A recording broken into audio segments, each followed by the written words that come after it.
ରାଜ୍ୟରେ ନେତୃତ୍ୱ double engine ସରକାରରେ ସରକାରୀ ଅଧିକାରୀଙ୍କର ଜନବିରୋଧୀ ଗରିବ ମାରଣା ନୀତି ବୃଦ୍ଧି ପାଇବାରେ ଲାଗିଛି।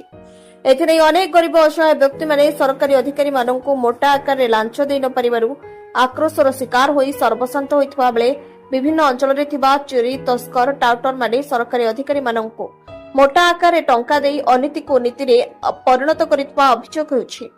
ଖବର ନେବାରେ ଜଣାଯାଇଛି ଯେ ବାଲିକୁଦା ତହସିଲ ଅଧୀନରେ ଥିବା ତଣ୍ଡିକୁଳ ପଞ୍ଚାୟତ ସାରେଣା ଗ୍ରାମର ଅସହାୟ ଦିନ ମଜୁରିଆ ବିଶ୍ୱନାଥ ସାହୁ ମୁଣ୍ଡ ଗୁଞ୍ଜିବାକୁ ଖଣ୍ଡିଏ ବାସସ୍ଥାନ ନଥିବାରୁ 1 ଲକ୍ଷ ଟଙ୍କାର ଗ୍ରୁପରୁ ଋଣ ଆଣି 1381 ନମ୍ବର ପ୍ଲଟ 20 ଡିସମିଲ ପୌତ୍ରିକ ସମ୍ପତ୍ତି ଉପରେ ଇଟା ପକାଇଥିଲେ। ଆରଆଇ ଇଟା ରୟାଲିଟି ବାବଦକୁ 5000 ଟଙ୍କା ଫାଇନ ମଧ୍ୟ କାଟିଥିଲେ। ହେଲେ ବିଡମ୍ବନାର ବିଷୟ ଫାଇନ କାଟିଥିବା ଆରଆଇଙ୍କର ଅନ୍ୟତ୍ର ବଦଳି ହୋଇଗଲା। ନୂତନ ଭାବେ ଯୋଗ ଦେଇଥିବା ଆରଆଇ ଅଚାନକ ବିଶ୍ୱନାଥଙ୍କ ଘରେ ପହଞ୍ଚି 10,000 ଟଙ୍କା ଲାଞ୍ଚ ମାଗିଥିଲେ। ବିଶ୍ୱନାଥ ଅସହାୟ ପ୍ରକାଶ କରିବାରୁ ସଙ୍ଗେ ସଙ୍ଗେ ନୂତନ ଭାବେ କାର୍ଯ୍ୟରେ ଯୋଗ ଦେଇଥିବା ଆରଆଇ ବଳପୂର୍ବକ ବିଶ୍ୱନାଥର ଇଟା ଭାଟିକୁ ଡ୍ରୋଜର ଲଗାଇ ସମ୍ପୂର୍ଣ୍ଣ ଭାଙ୍ଗି ଦେଇଥିଲେ। ଏନେଇ ବିଶ୍ୱନାଥ ପରିବାରର ଆର୍ଥିକ ମେରୁଦଣ୍ଡ ସମ୍ପୂର୍ଣ୍ଣ ଭାଙ୍ଗି ଯାଇଛି।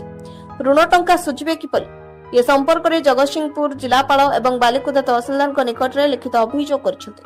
ହେଲେ ପ୍ରଶାସନିକ ଅଧିକାରୀ ବିଶ୍ୱନାଥର ଅଭିଯୋଗକୁ ପ୍ରତି କର୍ଣ୍ଣପାତ କରୁନଥିବା ବେଳେ ସେହି ଗ୍ରାମର 10ରୁ ଉର୍ଦ୍ଧ୍ୱ ପ୍ରଭାବଶାଳୀ ବ୍ୟକ୍ତି ବ୍ୟବସାୟ ସୂତ୍ରରେ ସରକାରୀ ଜାଗା ଜବରଦଖଲ କରି ଲକ୍ଷ ଲକ୍ଷ ଇଟା ବେଆଇନ ଭାବରେ ପକାଇ ଭାଟି ଲଗାଇଥିବା ବେଳେ ପ୍ରଶାସନିକ ଅଧିକାରୀ ନିରବଦ୍ରଷ୍ଟା ସାଜିବା କେତେ ଦୂର ଠିକ୍ ତାହା ସାଧାରଣରେ ପ୍ରଶ୍ନବାଚୀ ସୃଷ୍ଟି କରିଛି। ଆସିଲେ ଆରଆଇ ଆସିଲେ ପ୍ରଥମ ଆରଆଇ ଆସିଲେ କହିଲେ ଯେ ଇଟା କାହିଁ ପକାଉଛୁ, ତୋ ନାଁରେ କମ୍ପ୍ଲେନ୍ ଆସୁଛୁ। ଆମେ କହିଲୁ କମ୍ପ୍ଲେନ୍ ଯଦି ଆସୁଛୁ କ'ଣ କରିବୁ ନା ରୟାଲିଟି କାଟେ। ହଁ ରୟାଲିଟି କାଟିଲୁ 4,657। ତାପରେ କ'ଣ ହେଲା? ତା ପଛରେ କାଟିକି ଆସିଲା ପରେ ତ ଆମେ ଜାଣିଲୁ ପଇସା କଟା ହେଲା। ଆମେ କାମ କରି ଚାଲିଲୁ ପଛରେ ଯେଉଁ ଆରଆଇ ଆସିଲେ ଆମ ଇଟା ଯେଉଁ ଲଗା ହେଲା ବୁଧବାର ଲଗା ହେଇଛି, ଗୁରୁବାର ଦିନ ସେ ଆସି ପହଞ୍ଚିଲେ, ସେ ରାସ୍ତା ଉପରେ ଆସି ପହଞ୍ଚିଲେ। ଯେମିତି ଆଡ଼କୁ ଆସିଲେ ମୋତେ କହିଲେ, ମୁଁ ଠିଆ ହେଇଛି ସେଇଠି, ମୋତେ କହିଲେ ଏ ଇଟା କାହାର, ମାନେ ରାଗିକିରି ସେ ଆସିଛନ୍ତି, ଏ ଇଟା କାହାର? ମୁଁ କହିଲି ଏ ଇଟା ଆମରି। ନା ତମେ କାହିଁକି ପକେଇଛ ଇଟା? ମୁଁ କହିଲି ଘର ନାହିଁ, ଘର କରିବୁ ବୋଲି ଆମେ ପକେଇଛୁ। ନା ଯଦି ଇଟା ପକେଇଛ ଇଏ ହେଉଛି 50,000 ଇଟା, ଇଏ ତ 20,000 ନୁହଁ। ମୁଁ କହିଲି ନାଇଁ ସାର୍ 20,000 ଇଟା, ତମେ 50,000 କହୁଛ କ'ଣ? ନା ନାଇଁ ନାଇଁ ଇଏ 50,000।